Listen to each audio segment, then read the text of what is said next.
Welcome to USA Global TV and Radio, where our mission is to provide education, entertainment, hope, and inspiration.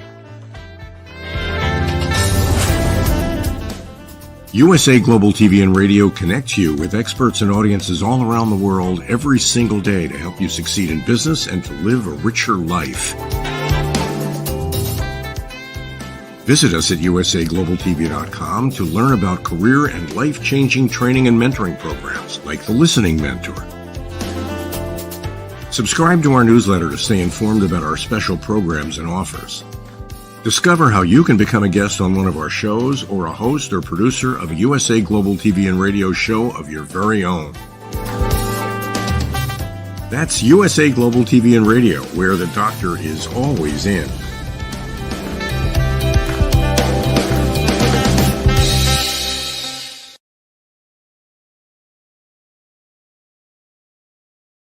Good morning, good afternoon, good evening, and welcome home to USA Global TV and Radio, where we truly provide worldwide education, inspiration, and hope. I'm Dr. Jacalyn Kerbeck, and our show today is Hot Topic, and we're going to be talking about different types of cancer, what you need to know, what to look for, and it's actually quite timely. My dear mother passed away literally a month ago today from cancer, so I'm going to hold it together. I'm excited to bring out the star of our show, Mr. red.olaughlin, who also has expertise in this area. And then we have a fabulous guest joining us from Ghana. So before we bring him out, let's welcome red.olaughlin to our show. Hello. Howdy, Dr. Jacalyn. Always a pleasure to be on your show. Thank you, Red. Always great to see you joining us from Texas in the United States of America. And as you know, this talking about cancer, specifically cervical, breast, and prostate, this is an area where you have a lot of personal and professional expertise. Tell us more. Well, I don't have any of the more invasive cancers, but I have skin cancers all the time. Being a redhead, over time, just the sun hitting the skin, cancer here or there, and it's generally pretty easy to take care of. However, when I look back into family history, my dad died of cancer. I have a sister that died of cancer. I had others in there that have had cancers removed, but probably more personal and more close to home is my wife had breast cancer. I guess in February, it'll be 10 years. And it was an experience she went through. Surgery and chemo and radiation. And ironically, it was one of the things that got me back involved in the health and wellness industry. That's not something I was in prior. It's something I've always had an interest in. I fell in love with chemistry as a sophomore in high school, got a degree in it, got an invitation to Vietnam, never practiced it until my wife came down with cancer and was on chemo. And I was looking for some way, what can I do to help some of the side effects from the drugs? And so I started diving into researching what's going on with the body. And so it started my process of researching the human body at the cellular level, chemically speaking, looking for cause and effect relationships. Treat a cause, fix a problem, treat symptoms, and you'll always be treating symptoms. And I could talk to the nurses, I could talk to in various forums, and some unrelated things made a big difference in the treatment of cancer. Didn't know why. Okay, well, let me go look this up and find out what's going on. What's causing this chain reaction of chemicals to either stop or slow down or whatever the process was.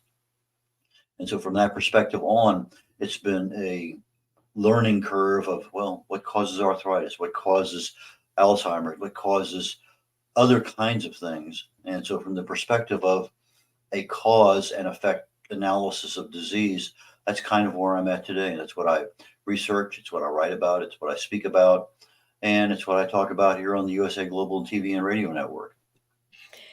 Thank you so much, Red. And again, thanks for all the value that you bring to our platform. I think we have 4 shows today. It was going to be 5, but we're like, no, let's take a break here. So without further ado, I want to welcome someone very special who came to us through Dr. Wahid. We had the opportunity to interview him. Many people watching out there, whether it's live or in the replay, know of Dr. Wahid and the incredible work that he is doing. So Blaise is a nurse. Blaise is also a cervical cancer advocate. Blaise has won a number of awards. I just was watching one of his acceptances for another award. We'll have to hear more about that. He's a health influencer and a medical media personality, and then secretary of Cancer Support Network Foundation, a very valuable asset to Ghana. And it seems like to the whole world, because we are worldwide. And Blaise is here. Welcome, Blaise. Thank Hello. you. Hi, hi, hi, hi, hi, hi, hi, hi, hi, hi. Thanks for having me.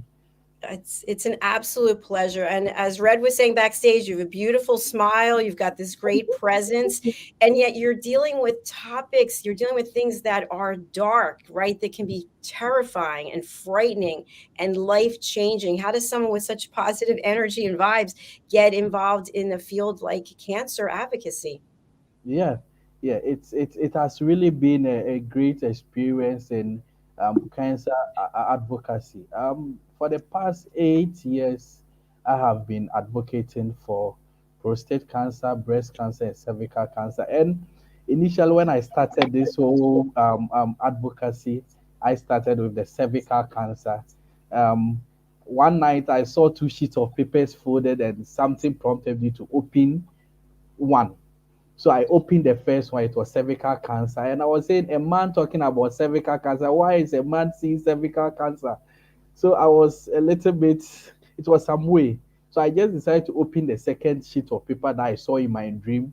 And I realized that that was also breast cancer. So something just prompted me to pick these things and speak about them. And God being so good for the past 8 years, the kind of impacts I've been able to make in the lives of women, the kind of impacts I've been able to make in the life of men, it has been so amazing. In fact, now there are 16 regions in Ghana, and I've traveled across almost all the regions in Ghana, basically to educate and also screen men and women on these conditions who cannot even afford for the screening services. So it has been an amazing journey with me in my cancer advocacy. Thank you, Blaise. Blaise, you mentioned screening, and that's something that's very important. I've told people on this network that I have not missed an annual physical ever since 1968. It's something I believe in, annual screenings. I ask for extra screenings that are above and beyond what I normally get with regard to certain kinds of testing.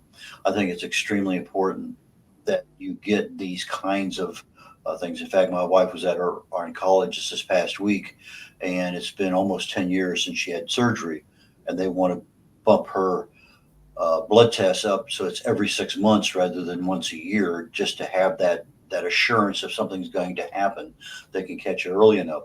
So when you're doing screenings, I assume these are not people who have screenings every year. These are people who probably have almost no screenings, and you're taking that ability of providing that screening opportunity to people who literally may not have ever had a screening in their life. Could you talk a little bit how you got involved in taking that service, that life-saving service to people who need it? Okay, so basically, it has been tough since day one, and one thing that I must let you know is when I started this whole thing, the monies were coming from my monthly salary from the workplace.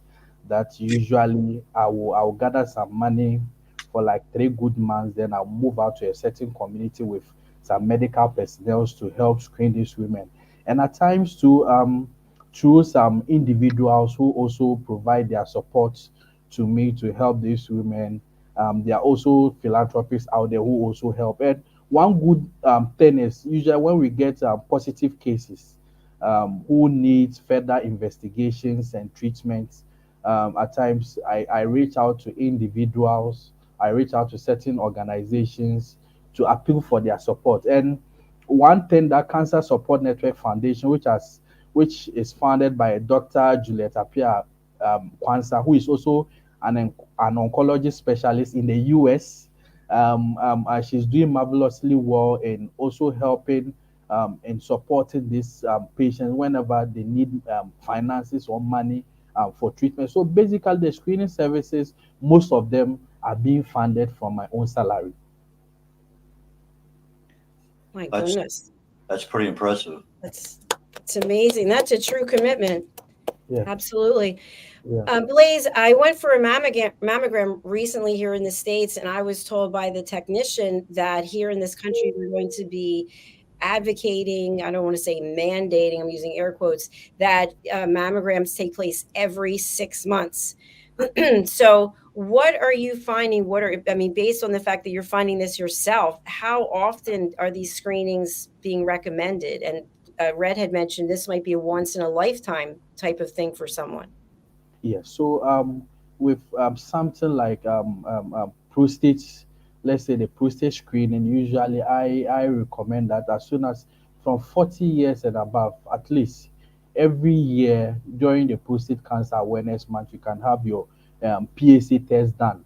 Or even better still, usually I advise people that it's good to use your birthdays, and we use our birthdays to do some of this screening. So at least your prostate screening, at least you can use a day during the year to undergo your PSA test or the digital rectal examination, where your doctor will insert a glove finger into your rectum to examine how your prostate feels like.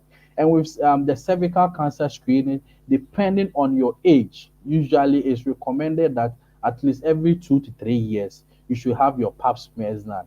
And in fact, outside the health system is working where people have their smears done and they are being reminded of their next schedules, and it's good. But in Africa here, um, in fact, those we literally face these things. We don't even the schedules. People don't even undergo the screenings because lack of education. People see the cancer as something which is being caused by witchcraft. So people don't get to understand the whole thing because they are lacking education. Under normal circumstances, cervical cancer, 2 to 3 years time, you can have your smears done. But when you have unusual bleedings or anything unusual to the body too, you have to report to the nearest hospital so that more can be done or much can be done for you. With your breast screenings, especially with the mammogram, because of the radiations that we don't want you to be exposing yourselves to, at times too, we encourage self breast examination so that at least you can examine your breast with your hands for some time. Every usually I advise that every lady should examine the breast, do the manual examination yourself every month, about 3 to 5 days after your menstrual period. You stand in front of your mirror to do yourself breast examination. But with as you are aged 50 years and above, we recommend a mammogram. But the mammogram, you should reduce the rate at which you expose yourself to the radiations. At least every year or two, you can undergo your mammograms. And at times, we should not even wait for breast cancer awareness month, cervical cancer awareness month, or even prostate cancer awareness month before we get screened.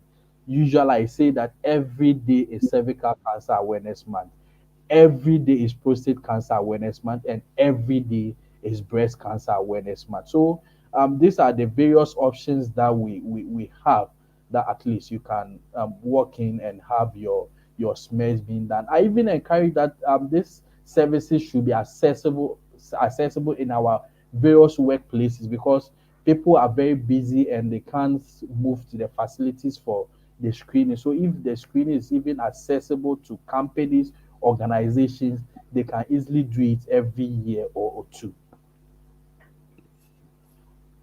Blaise, I noticed in some of the reference material you gave us that slightly over 10% of the people that you test positive.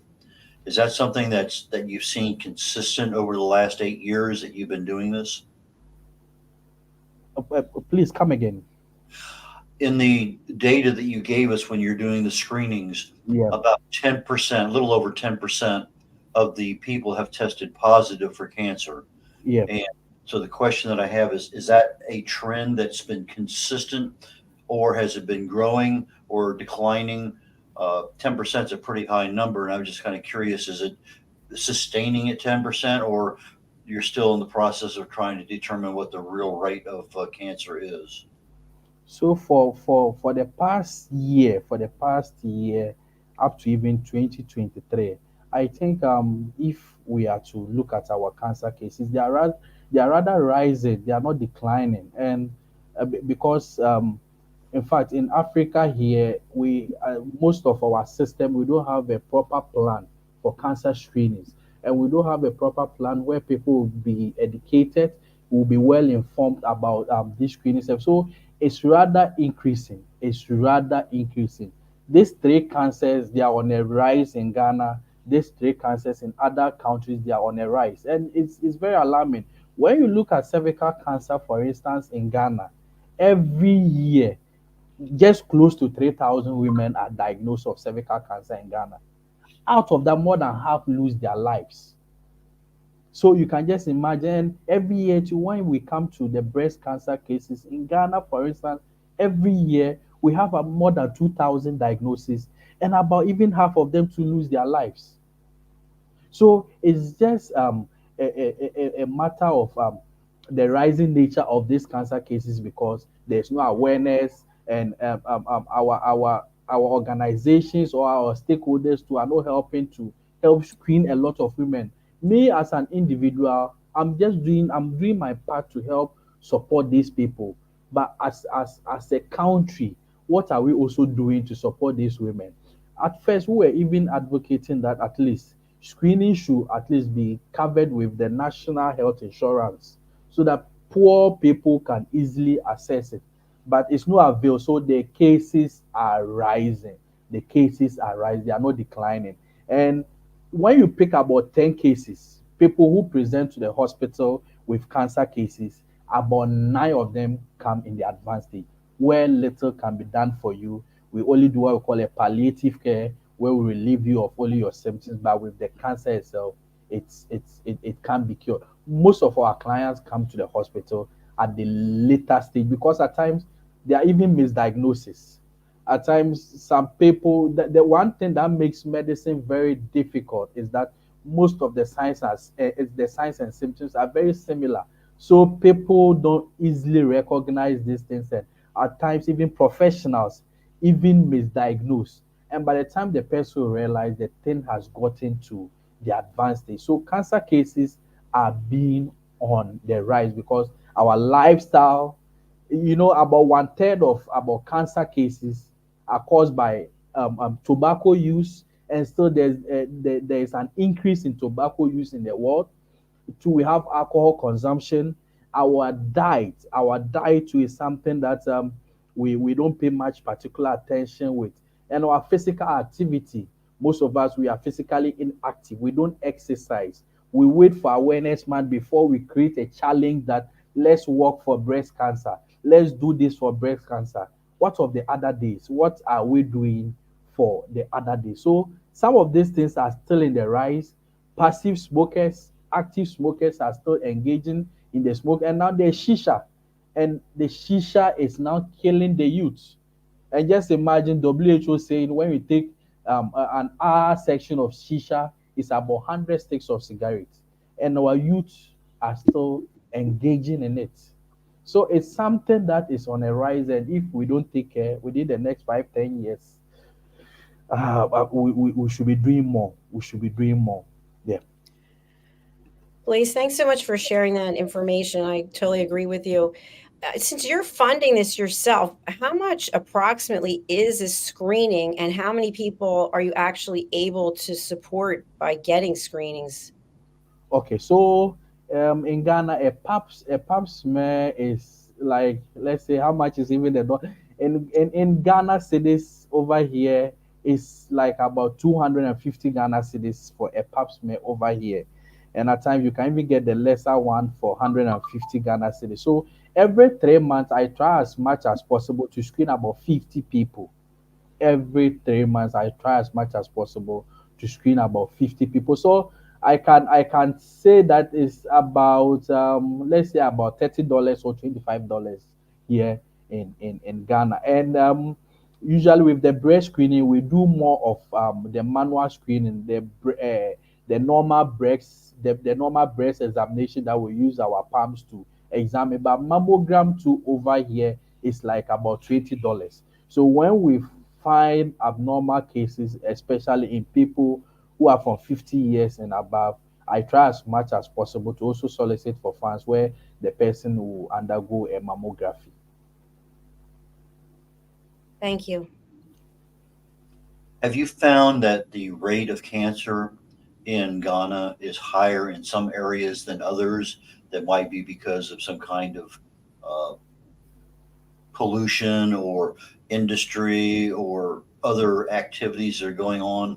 In other words, in the United States, some places that have a lot of organic petrochemical kind of manufacturing facilities have a higher rate of certain kinds of cancer. Is that similar over in Ghana, or is there not that much diversity in industry throughout the entire country? Yeah, so we've not yet there has not been a research to back where actually the where the cancer cases are coming from.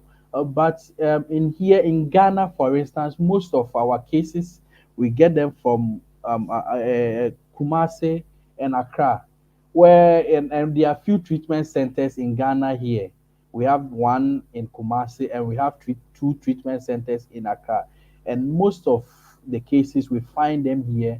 And even when you go to the villages, for instance, someone will get cervical cancer, and because the person is vulnerable, at times the person will even die without statistics even capturing the person. So most people in the village they die out of these things, and you will not even know, and statistics will never capture him, the person. I think 2 months ago we visited a certain village to do a free breast cancer examination for this village, and we realized that there was this woman who had it. When you look at the breast, you can see that this person, the cancer has even spread because the breast was almost rotten and the kind of offensive smell coming out from the breast. But the woman was still there, hoping using some kind of herbal medications to apply on the breast in order to cure this cancer. So we don't really have a concrete statistics concerning which region most of the cases are, but because of the lifestyle activity, because living in Accra and Kumasi, the kind of lifestyle activities like the smoking. In Ghana here, you can get a 9-year, 10-year-old a boy or girl who is smoking, especially the shisha. And now there has been an introduction of this laughing gas, the nitrous oxide, where people go to parties and they inhale balloons, which are in the form of weed. So there has been so many things now. Our youth are engaging in all these things, and family history too is also key here in Ghana. We have families where their mother had breast cancer, the father, the sister had breast cancer, and it's a trend in the family. And we have people too, the same as the prostate cancer. It's a trend. But with cervical cancer, it's no heredity. A cervical cancer is not heavy, it's only caused by the human papilloma virus. So we have a history of a family history also here in Ghana, as it happens elsewhere in the world. So you have, in some cases, a genetic predisposition for cancer, Yes, but you yes. also have a lifestyle Lifestyle. predisposition for Yes, cancer, and that is more applicable to the younger people because of the experimentation and all the yes, stuff that they're doing. yes, So it's yes. not any different than the United States in many regards. Now the youth want to explore. They want to Yeah. explore. Some people, I don't know whether this happens in the other worlds. You when you come to Africa, and especially let's say in Ghana, with usually with cervical cancer cases, we are saying that when you have multiple sexual partners, your chances of coming into contact with the human papilloma virus is very common. And in Ghana, multiple sexual partners is no news. It's no news. In other places, multiple sexual partners is no news. You can have a lady or a man with 2 or 3 partners at the same time, and you don't even know whoever is harboring this HPV, this human papilloma virus. And at times, too, our rates, because of consistency in relationships, someone might have been married to this person, the marriage did not work out, the person needs to move on, marry another person, and so you are moving on, you are changing partners, and people become exposed to the human papilloma virus very, very, very, very easily. very, very, very easy, and it's something which is worrying. And our diet too, a lot of in our part of the world, we consume a lot of red meat. We consume a lot of red meat, but we are saying that it's also a risk factor for cancers. So we, in as much as we like our red meat, we should reduce the consumption. We should reduce the consumption. Usually I tell people that if rather than eating, if you want to even eat red meat, you reduce it, or even prefer I even prefer red vegetables than red meat. So you have to choose red vegetable than red meat. Tomatoes is very good. Tomatoes is a good antioxidant containing lycopene, and lycopene is a good antioxidant. We have carrots, we have garlic, the turmeric, all these things are there, but usually we want the junk foods, the processed food, and these things are the things which are killing us a lot. That's Blaise, I true. love what you're sharing. This is what we talk about a lot on our platform, right, Red? Yeah, I was getting ready to say it sounds like it's just a little conclave of the United States because that ultra processed food has a lot of toxins in it. It's got a lot of issues with it, and I guess if all you had was a little bit, it's probably not a worry. But people get to where that's all they eat, and when they start doing that, the level of everything increases and your risk increases. Yeah. I did want to go off kilter just a little bit because Ghana had the same thing that the rest of the world had with the COVID. Now did some looking up, and you had some serious thousands of cases per day in some cases, but you've had a very very low death rate, which I think is extremely significant, probably Yeah. more so than most countries in the world. Ghana survived COVID without even looking back. I mean, it's just like, was it COVID? Yeah. Yeah, okay, no big deal. Um, did Yeah. you have any issues with COVID in your medical practice that you were doing as a nurse and all the rest of the stuff? Because obviously there's a lot of issues in the United States with COVID and treatment, but did COVID interfere with your ability to offer the services to the people that you were going to see? Yeah. So, in fact, first of all, let me just um, thank all the health professionals in Ghana here, and especially with the Ministry of Health and the Ghana Health Service over here, and even our the President of the Republic of Ghana, His Excellency Nana Addo Dankwa Akufo-Addo, and the Minister of Health. When COVID came, in fact, measures were being put in place to help curb this disease, and in our health facilities. In fact, COVID nearly exposed our health facilities, but with a little of experience and the little support we had from our leaders, quickly we were able to get some centers which were able to house or keep the people who were exposed to this COVID. And most of the cases that we had in Ghana, as it happened elsewhere, were people who were having other conditions already, like diabetes, like hypertension, and the rest. And these people were the people who were having a compromised immune system, where when they come into contact with the COVID, their immune system is not able to deal with the virus. Health personnel still gave their all out. The government provided us with PEPs, and we're able to take charge in our various facilities, and we kept the situation, because usually when COVID came, you take it when anyone who will come under your care, you try as much as possible and make sure that you protect yourself. As you are protecting yourself, you are protecting the patient, and you are providing that optimum care that that patient needs. So our health personnel gave their all out. That's why Ghana, in fact, the number of deaths that came out from COVID, it was lesser.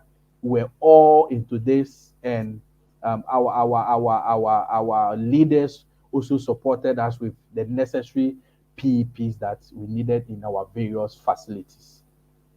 You know, it's pretty impressive. The end result was that Ghana was, I'm not going to say spared of COVID, but it sounds like the same thing. The comorbidities of having multiple health issues, increases your risk of death.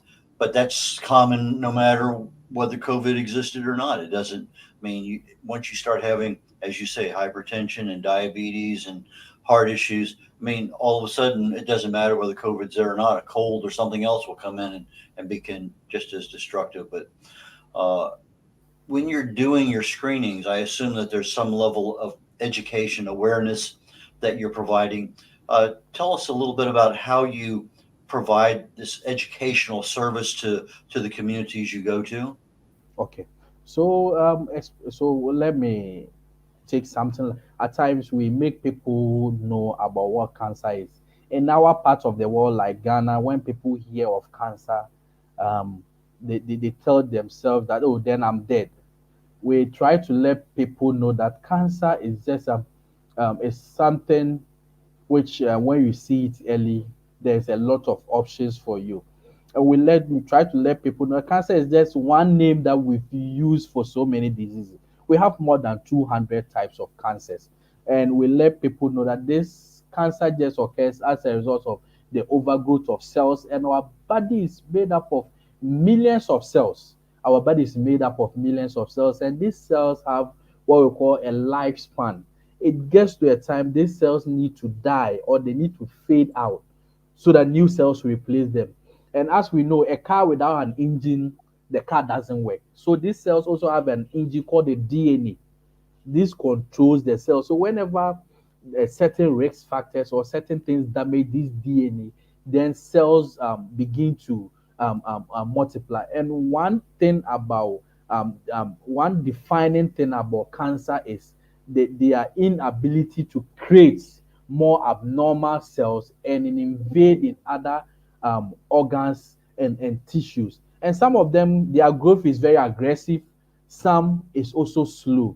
So we try as much as possible to let people know the danger signs of these cancers. About 30 to 50% of cancers are preventable when you see it early, especially with screenings and vaccinations.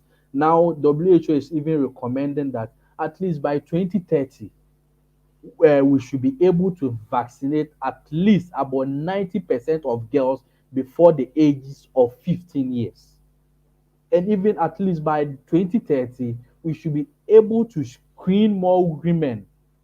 We should be able to screen more women at least by 70% at the age of 35 for cervical cancer. And all those cases, all the positive cases that we will get, at least we should be able to put about 90% of them on treatment. So we let people know that there's hope after cancer diagnosis.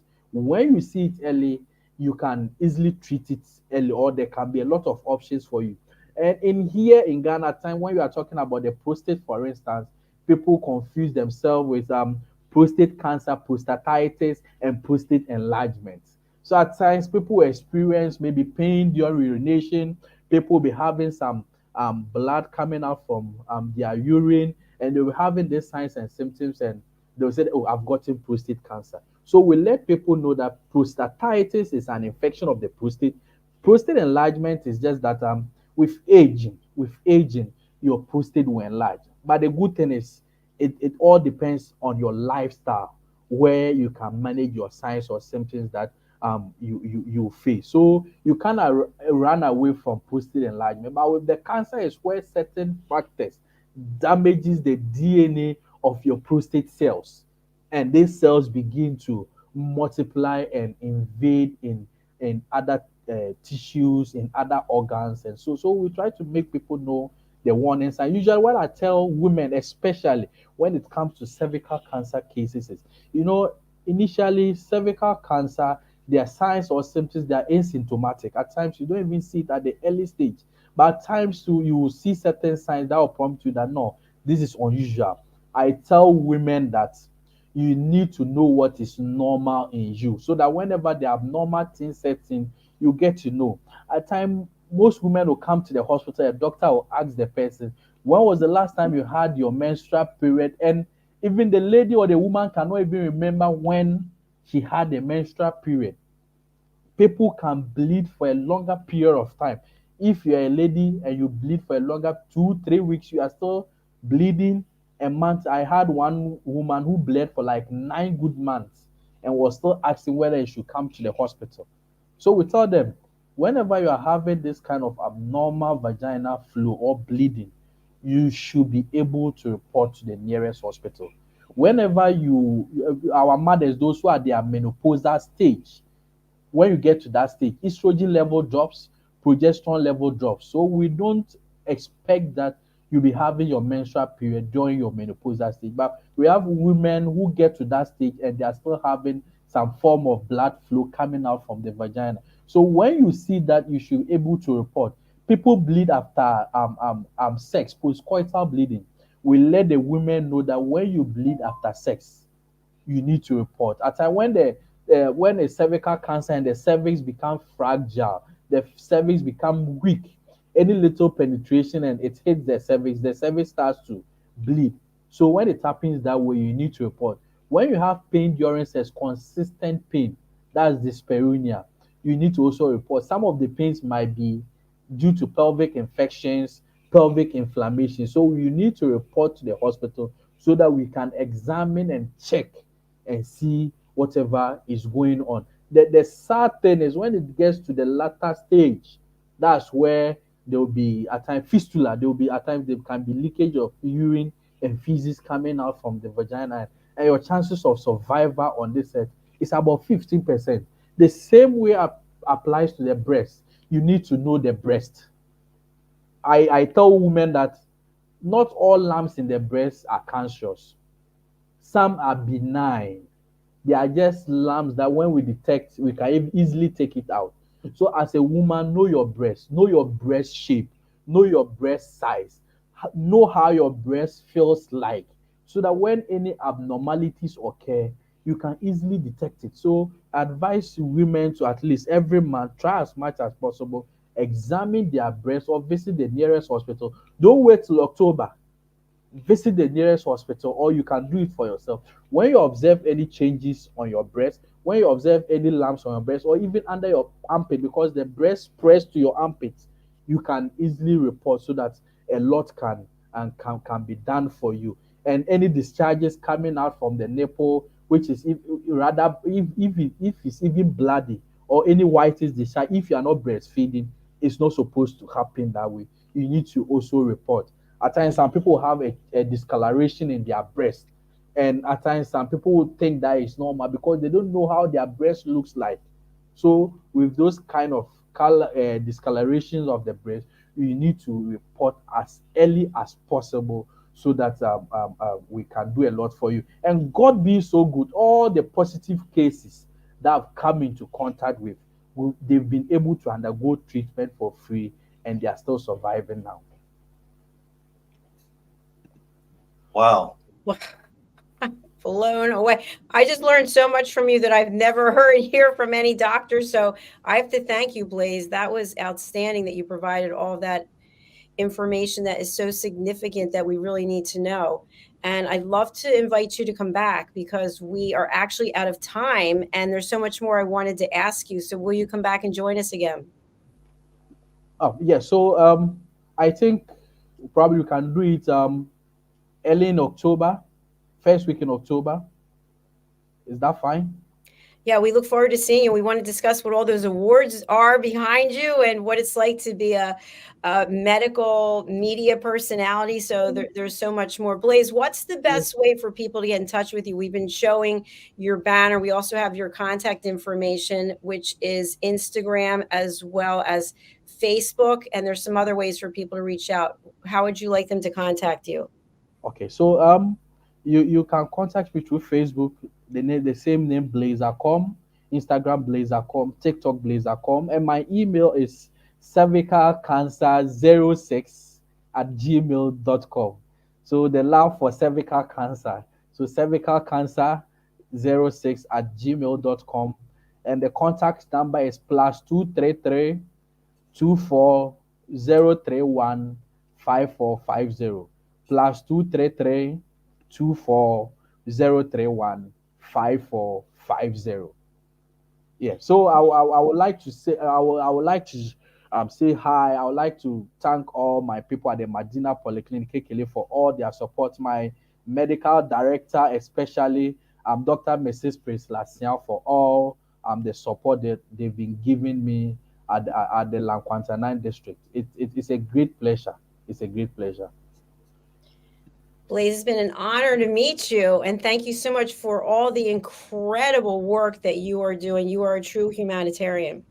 Thank you, thank you, thank you, thank you. And Blaise, Hope I commend you strongly for getting the word out to people, because if they don't know what can happen, they're going to let it go and let it go. And then pretty soon they don't have options. But catching it on the front end and your awareness, your education, truly that's super commendable. So thank you so very much for doing that for people.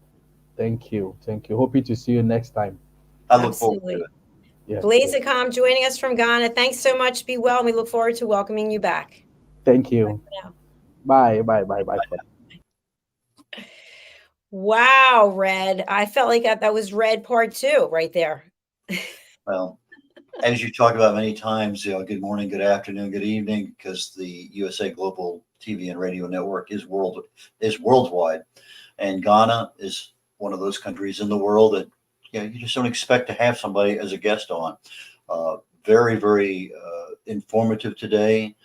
I learned a lot. I did a little bit of research ahead of time on some things, but he just came in and said, here's what it is, and truly, I was not expecting that level of detail, but it was so well received because of his manner, his ability to communicate to somebody. Said, know yourself when you're healthy, know yourself when something's just not quite right. And that's not even something our doctors talk about over here at all. I'm sure you would agree on that one. Absolutely. Yeah. So you and I both learned something that's saying quite a lot. So well done, Blaise. Keep up the great work. We are going to be signing off. But Red, how do people get in touch with you, and who would you like to contact you?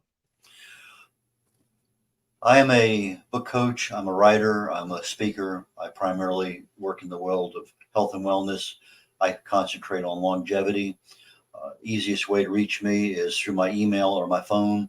Those are my two preferred methods. My email is red, like the color RED, .olaughlin. That's OLAUGHLIN. OLAUGHLIN. So it's red.olaughlin at gmail.com. That's probably the easiest way anywhere in the world for somebody to get in touch with me, and more than happy to answer any questions that I can for you.